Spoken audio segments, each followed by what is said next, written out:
ಆ ಮರುಣತ ಪರೀಕ್ಷೆ ಆದ ಬಳಿಕ ಏನು ಎತ್ತ ಅನ್ನೋದ್ರ ಮಾಹಿತಿ ಸಿಗತ್ತೆ, ಇನ್ನಷ್ಟು ಮಾಹಿತಿ ಸಿಗಬಹುದು. ಅರವಿಂದ್ ರೆಡ್ಡಿ ವಿಚಾರದಲ್ಲಿ ವೈಶಾಖ್ ಮೇಲೆ ಕೇಸ್ ಆಗಿತ್ತು ಹಿಂದೆ. ಇದೇ ವಿಚಾರಕ್ಕೆ ವೈಶಾಖ್ ಮತ್ತು ಪತ್ನಿಯ ನಡುವೆ ಗಲಾಟೆ ಆಗ್ತಾ ಇತ್ತು. ಪತ್ನಿ ಜೊತೆ ಗಲಾಟೆ ಆಗ್ತಾ ಇರುವಂತ ಹಿನ್ನೆಲೆ ನಟಿ ಮನೆಗೆ ಈತ ಆಗಾಗ ಬರ್ತಾ ಇದ್ದ. ಅಂದ್ರೆ ವೈಶಾಖ್ ನಿನ್ನೆ ಕೃಷಿತಾ ಪಂಡ ಮನೆಗೆ ಬಂದು ಈತ ನೇಣಿಗೆ ಶರಣಾಗಿದ್ದಾನೆ ಅನ್ನೋದು ಮಾಹಿತಿ. ನಿನ್ನೆ ರಾತ್ರಿ 8:30 ಸುಮಾರಿಗೆ ಈತ ಆತ್ಮಹತ್ಯೆಗೆ ಶರಣಾಗಿದ್ದ ಅನ್ನುವಂಥ ಈಗ ಸಿಗ್ತಾ ಇರುವಂಥ ಮಾಹಿತಿ. ಎರಡು ಆ್ಯಂಗಲ್ ಅಲ್ಲಿ ನೋಡಬೇಕಾಗತ್ತೆ. ಇಲ್ಲಿಯ ತನಕ ಬರ್ತಾ ಇರೋದು ಆತ್ಮಹತ್ಯೆ ಅಂತೇಳಿ.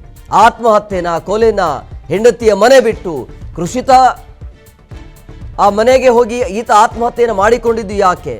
ಆಮೇಲೆ ಈ ಹಿಂದೆ ಅರವಿಂದ್ ರೆಡ್ಡಿ ಉದ್ಯಮಿ, ಆತನು ಕೂಡ ಉದ್ಯಮಿ, ಆ್ಯಂಡ್ ಈ ವೈಶಾಖ್ ಅನ್ನುವಂಥ ವ್ಯಕ್ತಿ ಇವನು ಕೂಡ ಉದ್ಯಮಿ. ಬಟ್ ಆ ಸಂದರ್ಭದಲ್ಲಿ ಗಲಾಟೆ ಆಗಿರುವಂಥ ಹಿನ್ನೆಲೆಯಲ್ಲಿ ಆವಾಗ ಕೇಸ್ ಕೂಡ ದಾಖಲಾಗತ್ತೆ. ಕೃಷಿತಾ ಪಂಡ ಮತ್ತು ಈ ವೈಶಾಖ್ ಇಬ್ಬರು ಕೂಡ ಅರವಿಂದ್ ರೆಡ್ಡಿ ಮೇಲೆ ಕೇಸನ್ನು ಕೂಡ ದಾಖಲು ಮಾಡಿದರು. ನಮಗೆ ಮಾನಸಿಕ ಹಿಂಸೆ ಆಗ್ತಾ ಇದೆ, ಬೆದರಿಕೆ ಕರೆಗಳು ಬರ್ತಾ ಇದೆ ಅರವಿಂದ್ ರೆಡ್ಡಿ ಕಡೆಯಿಂದ ಅಂಥೇಳಿ. ಅದರಿಂದ ನೊಂದು ಏನಾದರೂ ಈ ರೀತಿಯ ಒಂದು ನಿರ್ಧಾರಕ್ಕೆ ಬಂದಿದ್ದ